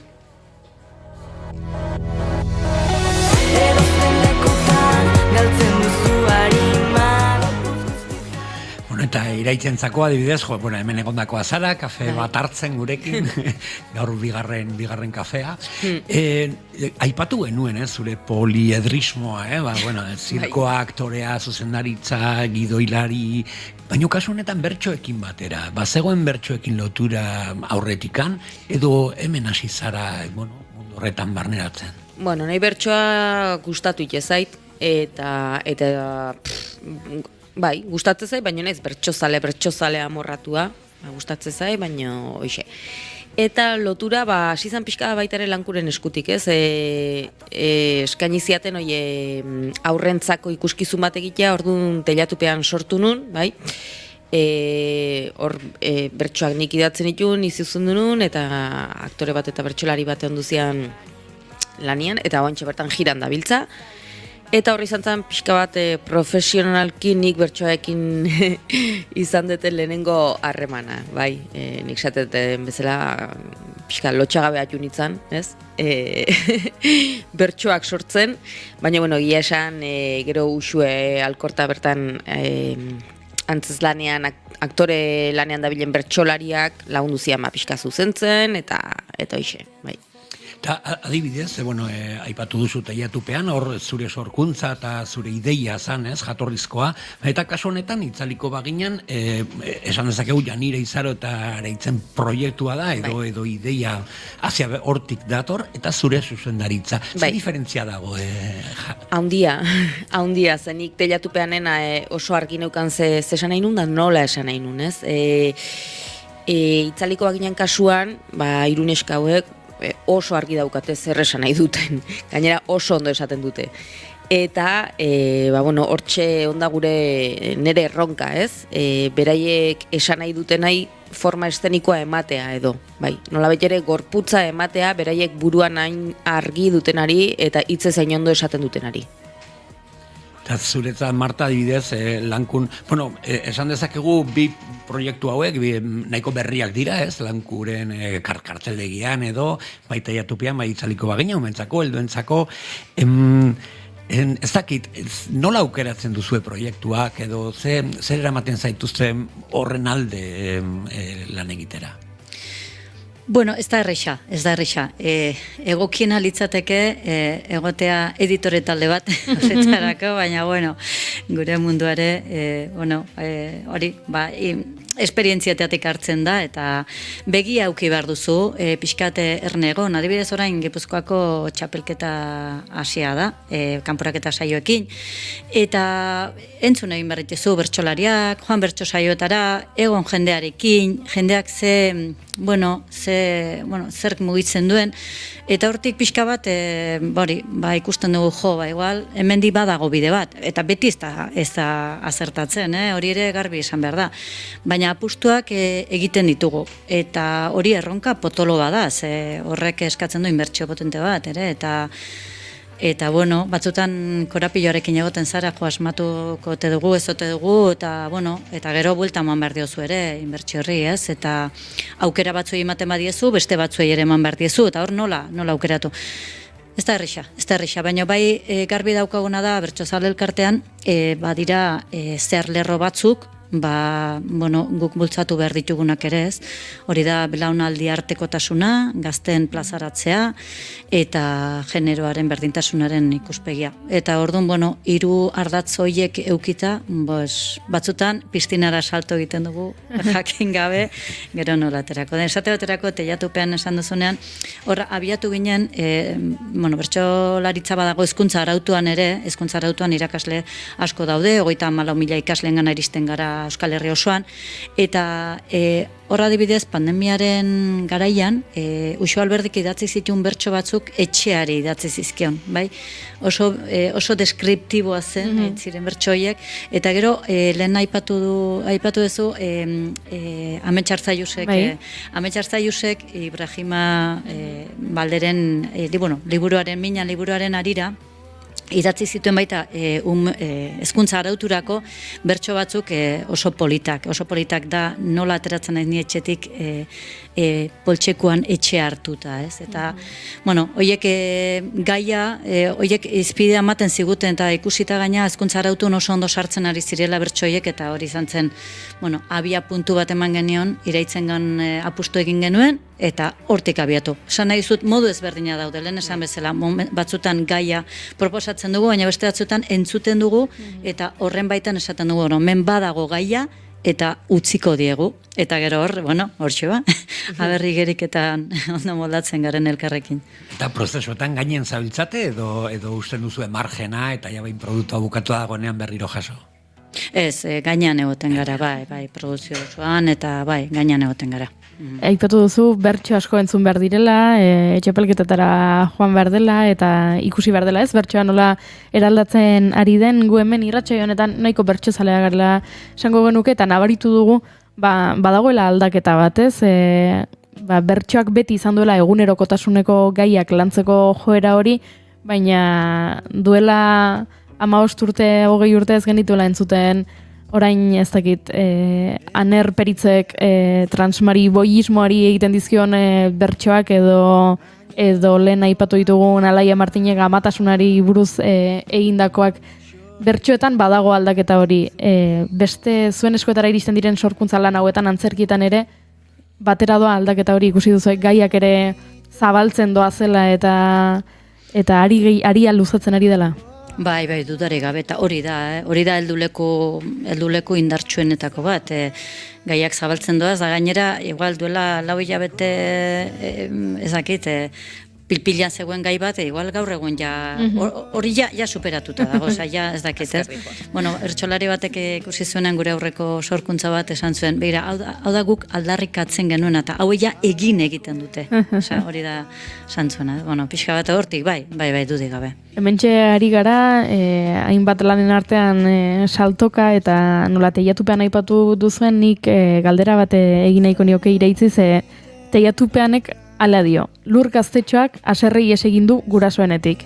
Bere etxea eraiki asmoz, bertan nahi duen guztia egin ahal izateko. Nolako izango litzateke Iraitz Lizarragak asmatuko lukeen etxe bat? Zer behar luke? Zer egingo luke etxe horretan? Berko luke altura handia, bai. Oial batzuk trapezio bat eta soka bat zintzilikatzeko, azpin koltsoneta batzuk, argi asko, argi pila bat, kristalezko leio pila bat, handik. Eta gero leku goxe hoteko, liburukin, olako zerbait, eta piztina bat izango zen. Hoixe beharko nukenik. Tortze zaiten etxea da, pixka bat, ez dauka izan barrikola oso moderno, eta hola, tortze pixkat pipilastrumen etxea joatzezate, alako bat, baina, piztinakin.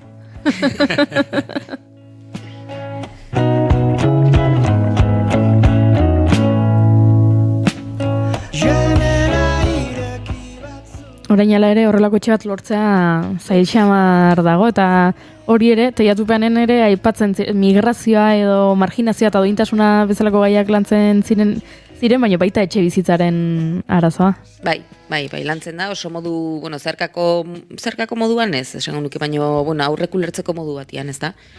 Eta nik uste eta hoxe dala antzez lan honek daukan,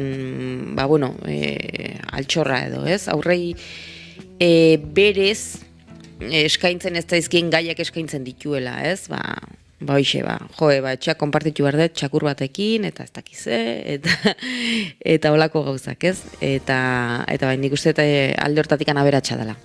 Gero ikusten duzu aurrengan, hori ez, agian horrela, beraiekin lantzeko zaiak diren gai hauetan ikusten dute horrelako emanaldi bat, beraien hizkuntzara egokitutako emanaldi batean, beraien imaginario kolektibora egokitutako ikuskizun batean, geratzen dira gero kontzeptuekin, hausnarketekin ikusten duzu hori. Asko, eta guk uste baino gehiago.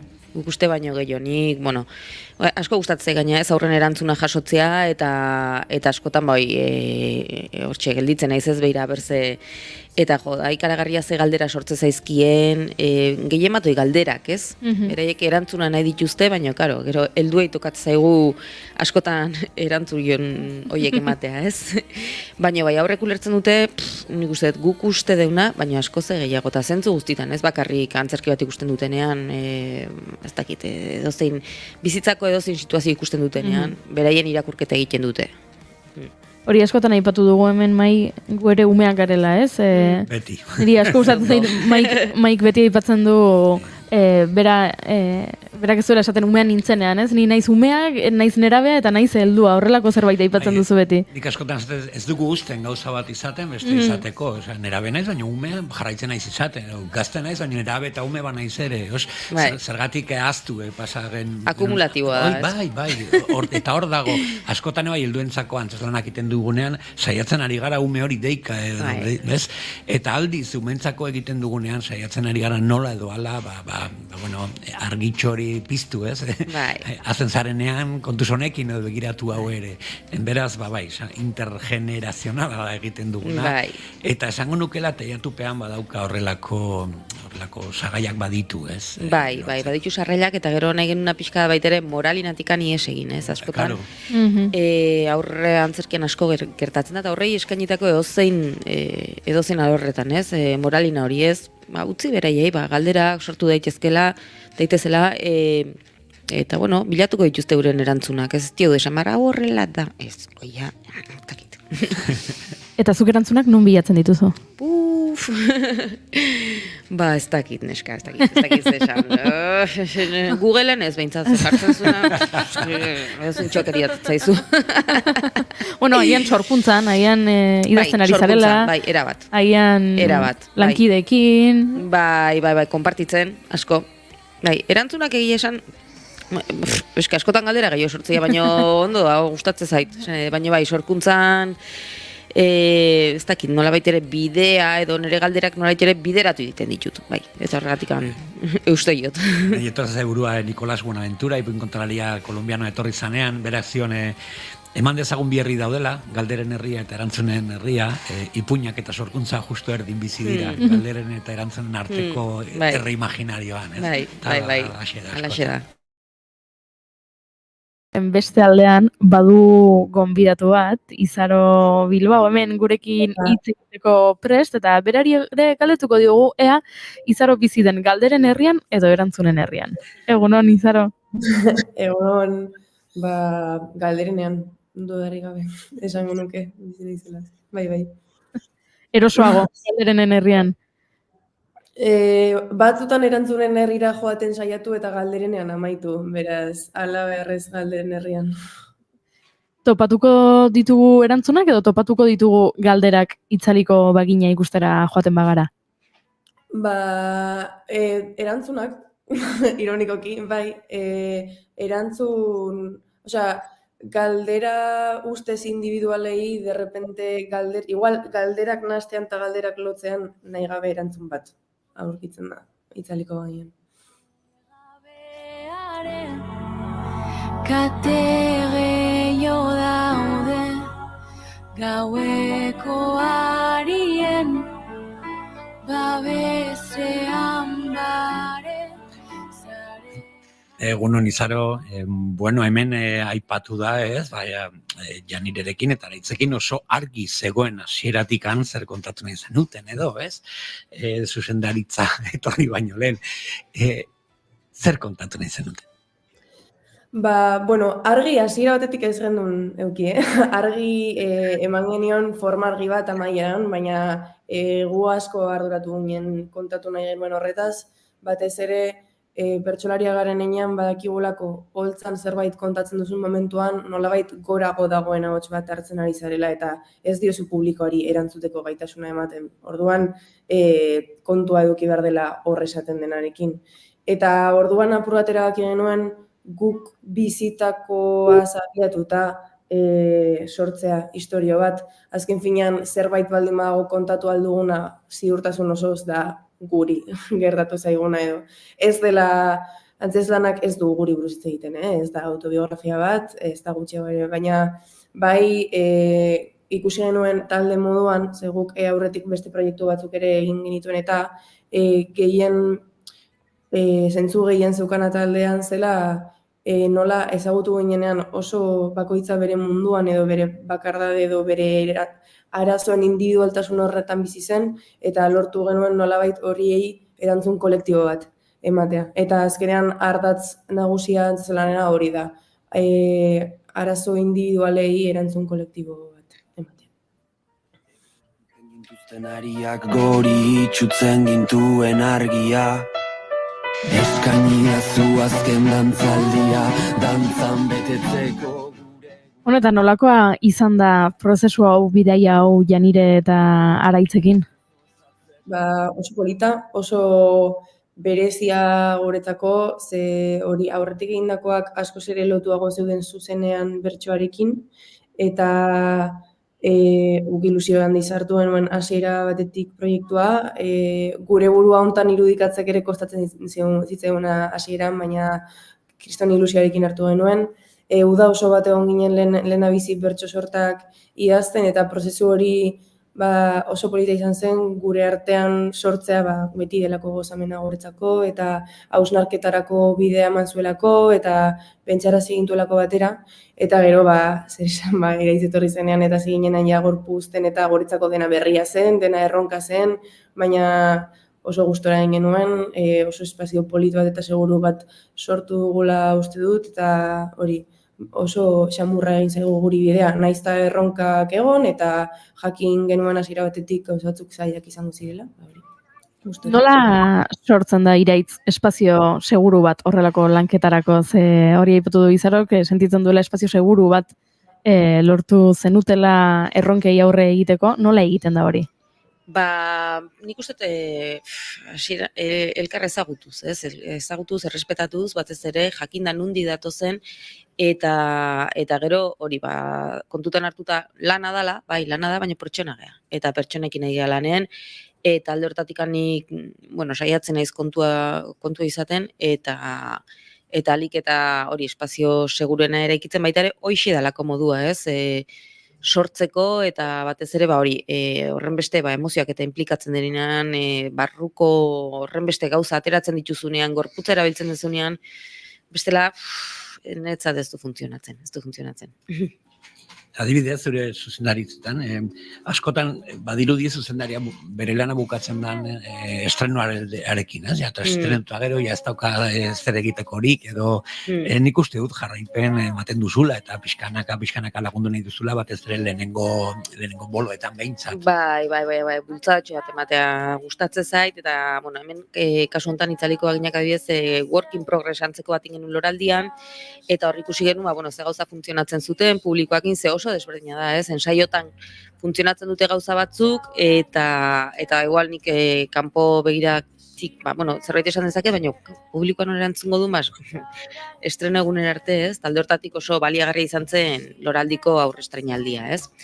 Eta hor, zuzenketa txiki batzuk egin genitun, eta gero ja urrungo emanaldia izan zen berri zen, eta hor, nik uste borobilagoa juntzala obra. Eta guain ja aurrena bilagonan dauka, horreak ore egingo ditugu ze batzuk, nik leguan esaten nien, ez beti daude gauzak fintzeko, oso ondo itezu, baina beti daude gauzak fintzeko. Eta egia esan gustatuko litzedeke jiran beraiekin jutea, baina gauza batzuk ezinezkoa dira. Gogoratu, entzulde jauna, edo Anderek, edo igandenetan, bilagonan, atxaldeko 7 gure antzokian, itzariko bagina. Zazpiteretan. Agertu nahi duena, agertu badia 7, antzokiaren inguruan buelteska bat emateko, paseatu, ez balin bada bertakoa herria ezagutu, eta gero 7 puntual, ara joan dadila. Hoxe bea. Denbora gehiagi zen, eta dena ez ezaguna zen. Izaro, aipatu duzu, bertxotan kantatzen ari zarenean beste leku batetik egiten duzula, publikoak ezin dizula erantzunik eman, eta horrek ere ardura eta bueno, responsabilitate puntu bat ere ematen duela. Orain ikuskizun honekin, unean bertan publikoak ere ezin du erantzun, baina ostean bai, eta feedbacka eman dezake, eta komentatu, zer iruditu zaion, horrek bertigoa ematen du edo gogotsu zaudete horretarako? Biak, batera, bai. Bertigoa ematen du, batez ere badagoenean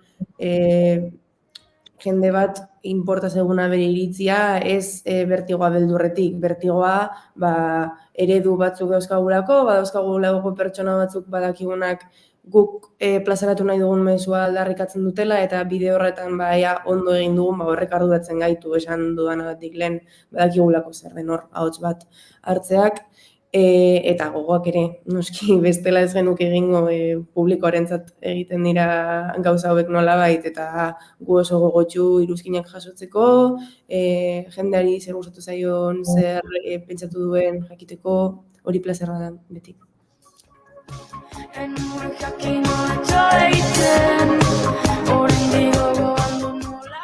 Eskerrik asko Izaro, bigarren kafe virtual hau gurekin hartzagatik, urrengoa aurrez aurre, hartu behar duzu, hitza eman behar diguzu, gerturatuko zarela kafe hartzera, ze kafe oso goxoa prestatzen dugu hemen. Torriko zara? Bai. Perfecto. Perfecto, barai. Libre utziko zaitugu eta azkeneko galderak egin behar ditugu oraindik. Muxu bat.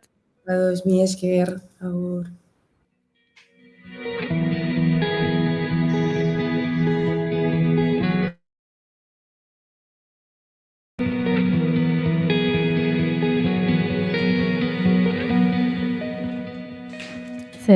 Mai, enteratu naiz, zuk liburu bat bazenuela buruan, eta liburu bati buruzko galderak zen euskala, eta agian erantzunak hemen topatuko dituzu. Denbora pasada, iraitzen azken bisitatik, eta bidean hain poliedrikoa da, gauza pilo bat iten ditu, eta zenbat lo liburua, aipatu behar da nola edo,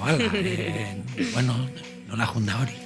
Oso ondo, esan oso guztua gelditu gara prozesuakin, prozesu luze izan da hasi ginenetik, bain dela 2 urte hasi ginen idazten, nekanekin harremanetan, bera etorri zan gure gana, liburua idazteko eta ilustratzeko eskatuz, eta bidea oso aberasgarria izan da, ez?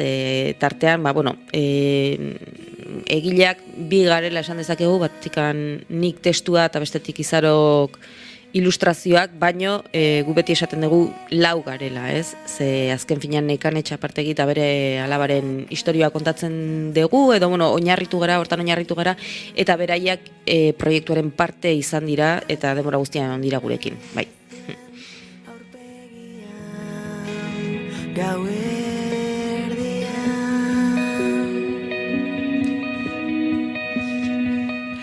Eta Marta, ez dakit, baina ni ziur nago, Salankuk karteleian jartzen dunean ikuskizunen bat, edo zerbait berri, edo kasu honetan itzaliko bagin, eta seguro que beraien burua etorkizunean dago, eta ze datorkigu.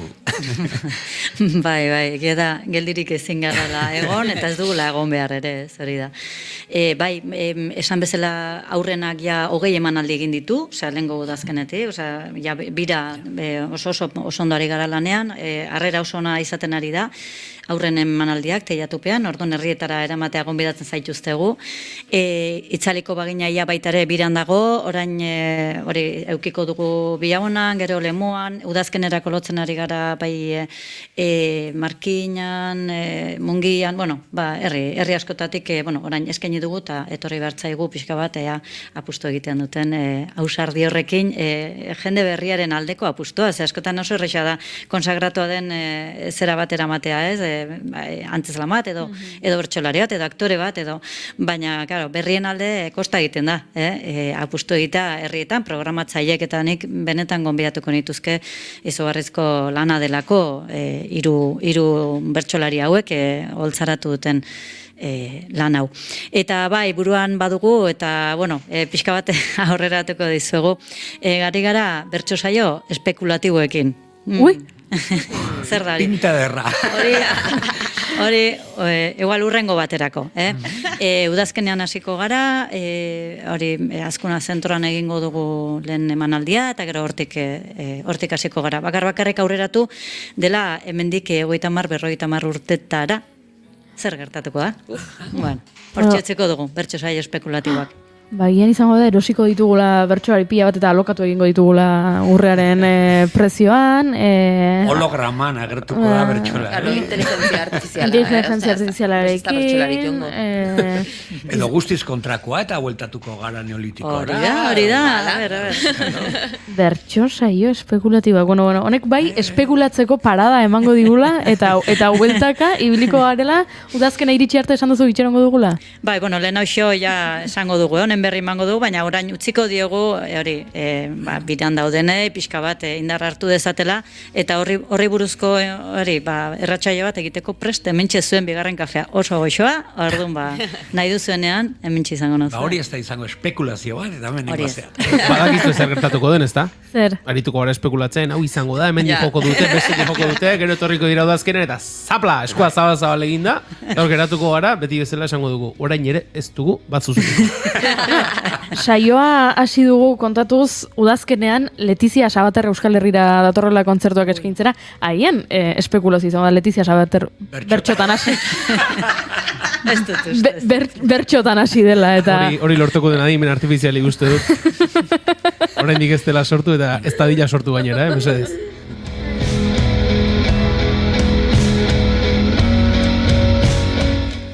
Eskerrik asko Iraitz Lizarraga eta Marta Agirre Zabala, ez mesedez diote mentxatean, ez du jendeak Letizia Sabater bertxotan entzun nahi, gugere ezko kolektibo bat bidali nahi diogu ideia zor honi. Esan bezala, eskerrik asko gurera etortzeagatik, gurekin partekatzagatik zuen sormelana eta egiten duzuena, eta beste 1000 kafe hartuko gintuzke gustora zuekin. Gure prest. Bai. Agur. Agur, eskerrik asko bai.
Naiz irratia entzuten ari zara.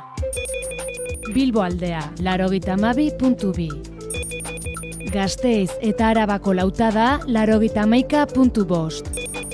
Donostia aldea, 83.8. Gernika, 86.7. Leitza, 85.1. Bortziriak, 103.1. Urola, 81.8. Goierri, 102.2. Legazpi, 84.6. Naiz irratia.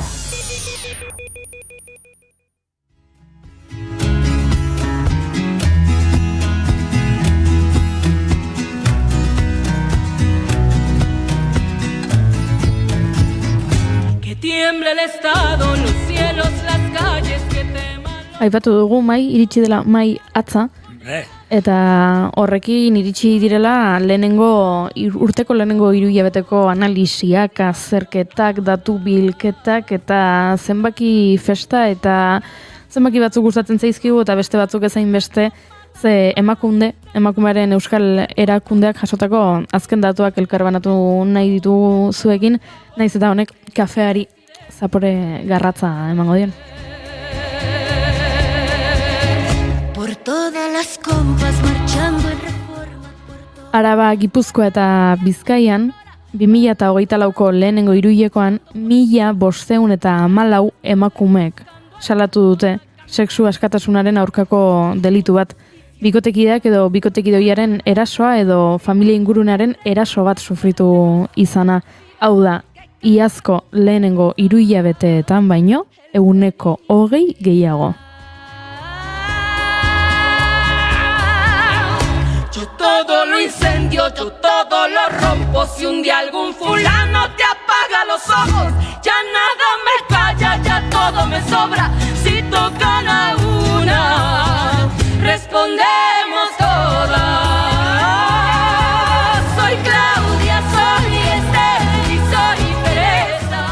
Eta datuek gora eta gora egiten jarraitzen duten arren, gogoratu behar dugu salaketen datuak indarkeria matxistaren kasuen zati txiki bat baino ez direla izeberraren punta, izotz mendiaren punta baino ez, zen naiz eta geroz eta gehiago salatzen den biktima askok ez dute pausu hori eman nahi, ez dute ertzaintzaren gana joan nahi, ez dute epaiketa prozesu batetik pasa nahi, izan daiteke beldurragatik, izan daiteke lotxagatik, ez jakintasunagatik, estigmarengatik, edo agian empatia falta somatuko dutelako prozesu guztian zer. Sin miedo pedimos justicia, gritamos por cada desaparecida, que retumbe fuerte, nos queremos vivas, que caiga con fuerza el feminicida. Beraz, hau entzuten ari bazara eta nahiko bazenu salatu edo behintzat kontatu, gertatzen zaizuna gogoratu, bai Araba, Bizkaia eta Gipuzkoan 900-840-111 zenbakia daukazutela, Nafarroan 016 zenbakia dagoela eta 3-9 dela iparraldekoa, eguneko 24 orduetan erabilgarri dagoena. Beraz, horixe gure gomendioa, noski erabakia zuena da, baino lasai egon ez duela fakturan arrastorik uzten, beraz, deitu, kontatu, laguntza eskatu, ze baditugu baliabideak horretarako zorionez, eta ez genuke nahi urrengo 3 hilabetean emakumeren datuek hainbeste beldurtzea, nahiago nuke bai salaketak egotea, esan bezala salaketak direlako lagin txiki bat baino ez, baino horrela pixkanaka denon artean gure aletxoa jartzen balin badugu eta laguntzen balin badugu indarkeria matxista eta indarkeria sexista horri buelta bat ematen edo pixka bat burrizten behintzat, sekulakoa egingo genuke. Sentitzen dugu horrela bukatzea, Julen Mai, oso zaporeko osoarekin ari ginen eta datu hauekin, haien kafeak gatzarekin hartza bezalako xa izan da. Baina hori da dagoera, zoritxarrez. Hori da dagoena, errealitate bezala. Eta, askotan parraiten dugu, beste askotan hausnartu behar da, eta beste batzutan inkluso damua. Hori da. Horixe guk kontatzeko genuena, aritu gara Gernikaz, memoria kolektiboaz, Malbinetaz, aritu gara bertsoe kontatzen dutenez, bertso hori gabe kontatu daitekenaz, aritu gara gauza askotaz, azkenean, ez dugu aipatu, Julen, zuk prestatuta zenuen oparitxoa, baina utzi ingo dugu beste baterako. Zehazten gara, hitz eta pitz eta aztu egiten zaigu. Baina hori da azkenean, ez? Gustora gaudenean luzatzea komenigarria da, askotan ere geratzen zaigu, zapore garratz hori ez, elkarrizketa gehiago luzatuko nuen gustora, baina ez du demorarik izan. Gordetzeko modukoa da, beraz gordeko dugu eta beste batean kontatuko dugu. Hori, jakinei balin baduzue, Julenek prestatutako sorpresatxo hori zer den, entzun bihar, eta astelenean, eta astartean, eta astazkenean, eta ostegunean, entzun behin eta berriz bigarren kafea, egunero naiz irratian, goizeko 10 eta 5 hemen izango gaituzuelako zuen zain. Txatean jarri dute bihar arte artistak Bihar hementxe izango gara, bainoski, zuekin kafea hartzeko. Hitz ematen dizuegu, hasteko behintzat kafea goxoa izango dela.